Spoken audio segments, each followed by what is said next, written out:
Hey everyone, welcome to Electrical for All. This is Avirav Rai, and today we are going to discuss about the protection of alternator. This is the next unit, and this one is the lecture one, where we are going to discuss about the abnormalities and fault.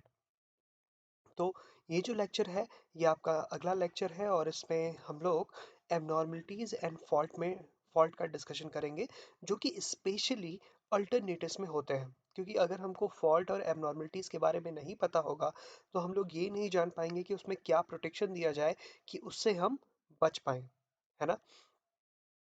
तो ये कुछ major abnormalities हैं और fault हैं जो कि alternator में होते हैं। ये इसका आपसे क्वेश्चन भी पूछा जा सकता है, क्या क्या ऐसे फॉल्ट्स हैं जो कि अल्टरनेटर्स में हो सकते हैं। पहला जो फॉल्ट है that is the failure of prime mover, है ना। फेल्योर ऑफ क्या, प्राइम मूवर। अब प्राइम मूवर क्या होता है इसके बारे में हम लोग नेक्स्ट स्लाइड में डिस्कशन करेंगे। फेल्योर ऑफ फील्ड, जिस फील्ड से मेरा अल्टरनेटर रोटेट करता है वो फील्ड हो जाए, वो फील्ड फेल कर जाए, या ओवर करंट आ जाए, ओवर स्पीड हो जाए, ओवर वोल्टेज हो जाए, अनबैलेंस लोडिंग हो जाए, स्टेटर वाइंडिंग का फॉल्ट हो जाए, जो उसमें वाइंडिंग लगी हुई है उसमें कोई फॉल्ट आ जाए, जो लोडिंग है मेरे अलग अलग फेजेस में आर वाई बी में, उन लोडिंग्स में मतलब डिसबैलेंस हो जाए, ठीक। ओवर वोल्टेज हो जाए, ये तो बहुत ही बेसिक सी चीजें हैं। ओवर स्पीड हो जाए, ओवर करंट मतलब करंट की मात्रा बहुत ज़्यादा बढ़ जाए, ठीक। फील्ड फेल्योर कर जाए, ये सारी चीज़ें जो हैं वो कुछ एबनॉर्मलिटीज़ हैं, जो मेजर एबनॉर्मलिटीज़ हैं जो जनरली आती हैं अल्टरनेटर में, ये वो हैं। अब हमको इन सारी एबनॉर्मलिटीज़ को एक एक करके डिस्कशन करना है। उसके बाद ये डिस्कशन करना है कि कैसे हम इन एबनॉर्मलिटीज़ से बच सकते हैं। पहला जो the failure of prime mover. पहली बात तो प्राइम मूवर है क्या, है ना। जस्ट थिंक दैट कि हमको एक इलेक्ट्रिक जनरेटर चलाना है। जनरेटर का काम क्या होता है, it going to transform mechanical energy to electrical energy. But उसको मैकेनिकल एनर्जी प्रोवाइड कौन करेगा, क्वेश्चन ये है कि उसको मैकेनिकल एनर्जी प्रोवाइड कौन करेगा। तो मैकेनिकल एनर्जी प्रोवाइड करता है आपका या तो fossil fuel, nuclear fuel, hydro electric, wind, है ना। ये सारी चीजें जो हैं वो उसको मैकेनिकल एनर्जी प्रोवाइड करती हैं। जैसे आप मान लीजिए फॉसिल फ्यूल से आप क्या बनाते हो, स्टीम बनाते हो। स्टीम से आप क्या करते हो, आप अपने टरबाइन को रोटेट करते हो, तो वो टरबाइन ही क्या है, उसका प्राइम मूवर है जो कि इलेक्ट्रिक जनरेटर को रोटेट करता है। तो अगर वो जो टरबाइन है वो टरबाइन ही फेल कर जाए, दैट केस में क्या होगा, है ना। उसी को क्या बोलते हैं, सबसे पहली बात उसको क्या बोलते हैं, उसको बोलते हैं फेल्योर ऑफ प्राइम मूवर, है ना।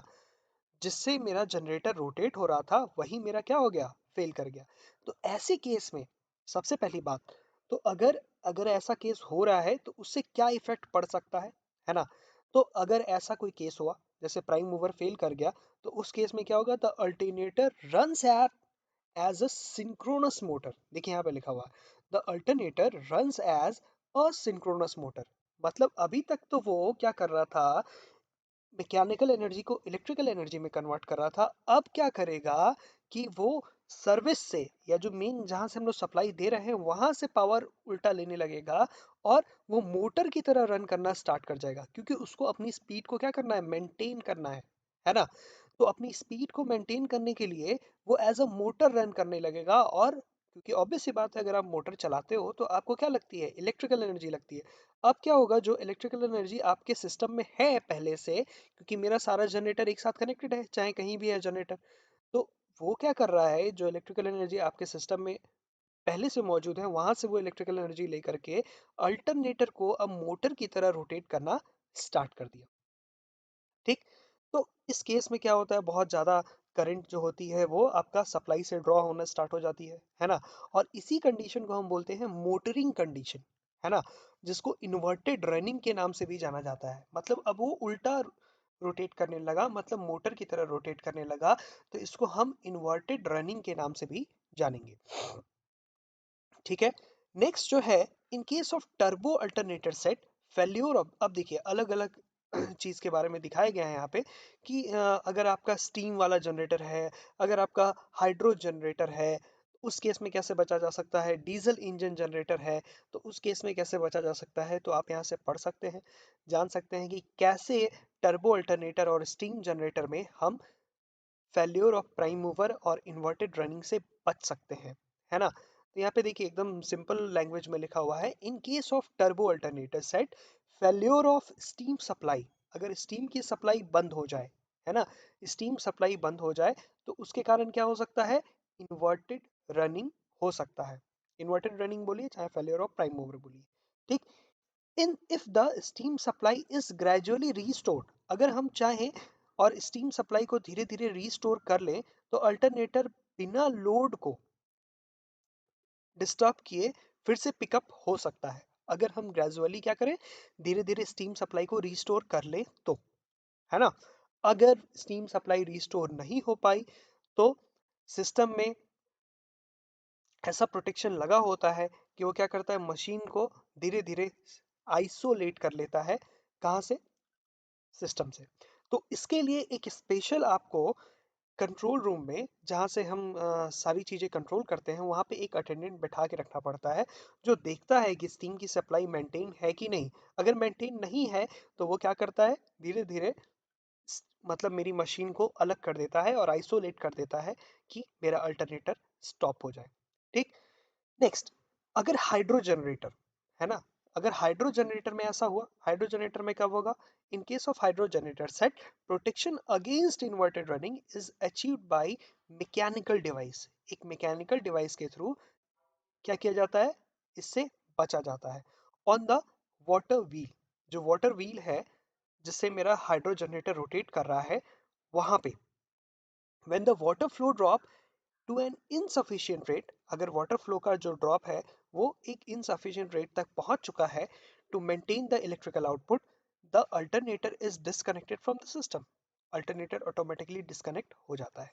नेक्स्ट है क्या, डीजल इंजन, जो आप डीजल इंजन देखते हो जनरली, जिससे आप क्या करते हो, इलेक्ट्रिसिटी बनाते हो डीजल इंजन से, उस केस में क्या होगा, डीजल इंजन में जनरली हम लोग रिवर्स पावर रिले लगाते हैं, जो कि क्या करता है, हमें बता देता है कि भाई क्या हो रहा है, अब एनफ सप्लाई नहीं जा पा रही है मेरी इलेक्ट्रिक जनरेटर को, और वो क्या कर रहा है, इन्वर्टेड रनिंग कर रहा है, इसलिए जो रिवर्स पावर रिले होता है वो ऑटोमेटिकली मेरे सिस्टम को क्या कर देता है, आइसोलेट कर देता है, ठीक।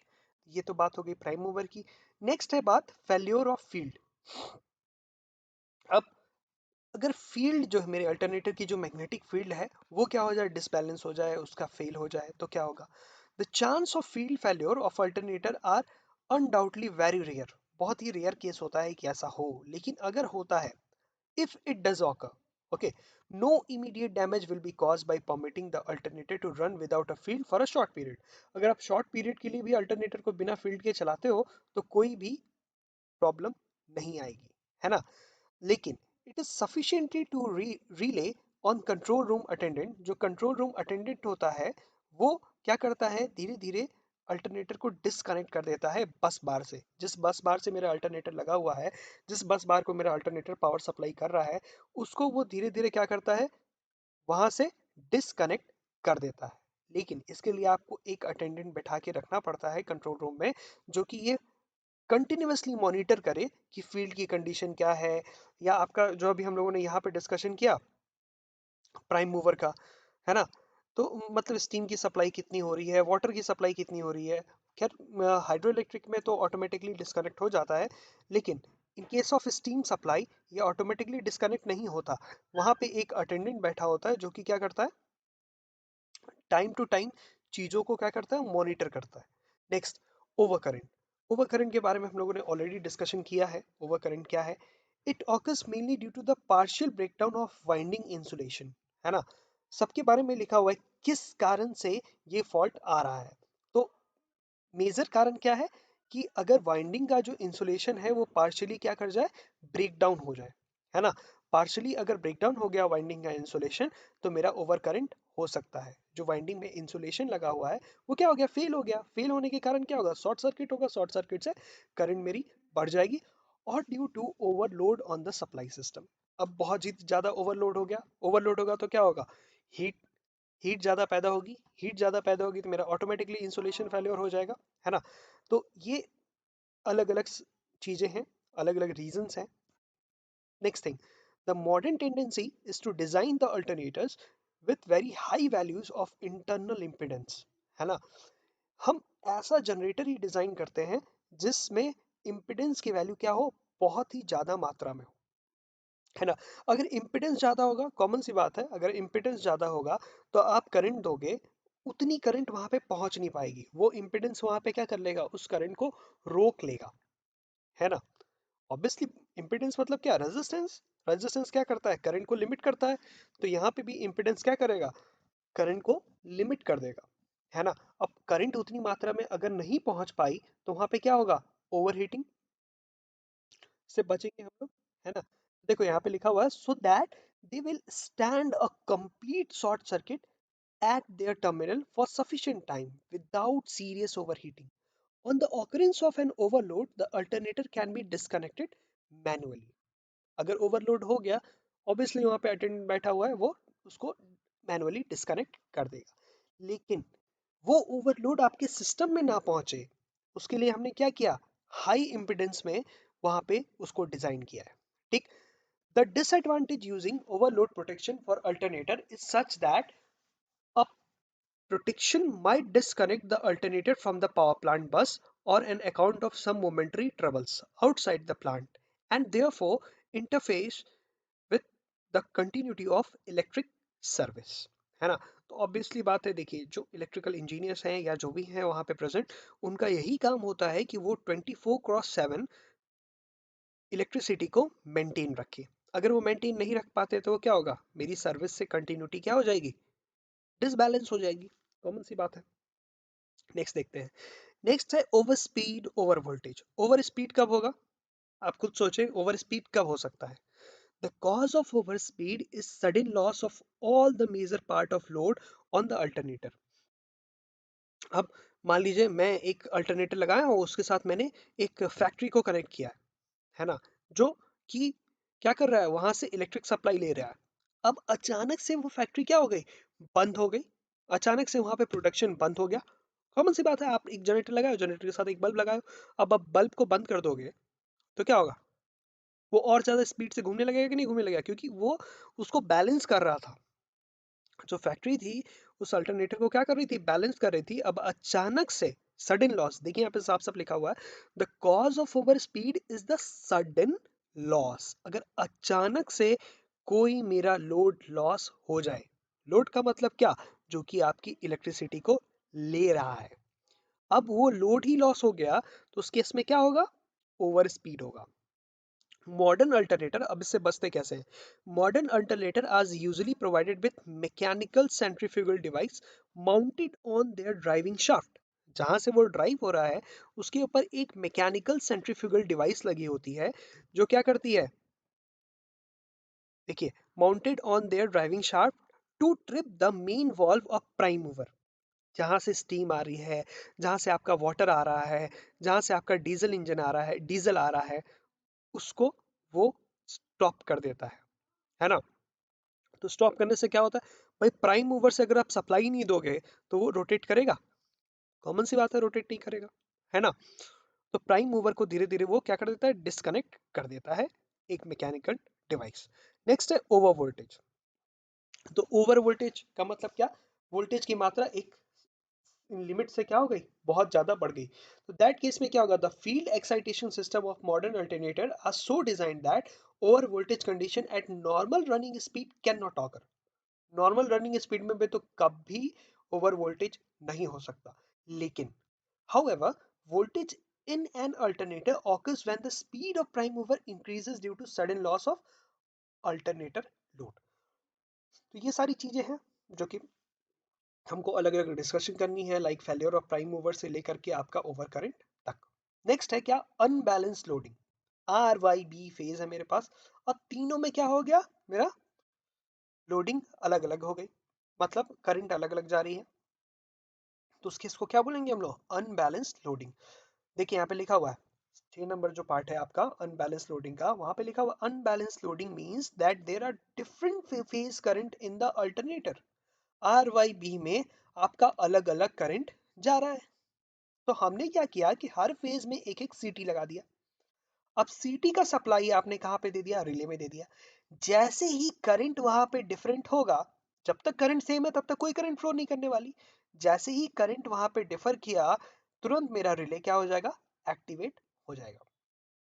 तो देखिए, the unbalanced current if allowed to process may neither may either severely burn the mechanical fixing of the rotor core or damage the field winding। अगर अनबैलेंस लोडिंग होती है तो उसका इफेक्ट क्या हो सकता है, ये भी आपसे पूछा जा सकता है ना। तो यहाँ पे देख लीजिए। अब कॉमन सी बात है, there are the sum of current flowing through the secondary is also zero and no current flow through the opening coil of the relay. अब यहाँ पे जो मेरा ये रिले है, सॉरी ये जो मेरा सीटी है, अब इस सीटी में क्या होगा, अगर करंट की वैल्यू सेम है तीनों में, है ना, तो फाइनल वैल्यू क्या आएगी यहाँ पे, जीरो। और रिले मेरा एक्टिवेट नहीं होगा। जैसे ही एक भी मेरा फेज क्या हुआ, अनबैलेंस हुआ, यहाँ पे करंट आना स्टार्ट हो जाएगी। करंट आएगी तो मेरा रिले का कॉइल एक्टिवेट होगा। कॉइल में करंट जाएगी तो क्या होगा, वहां पे मैग्नेटिक फील्ड बनेगा और ये कॉइल एक्टिवेट होगा और सर्किट को क्या कर देगा, ट्रिप कर देगा। तो अनबैलेंस लोडिंग से ऐसे बचा जाता है। नेक्स्ट है क्या, आपका स्टेटर वाइंडिंग फॉल्ट, है ना।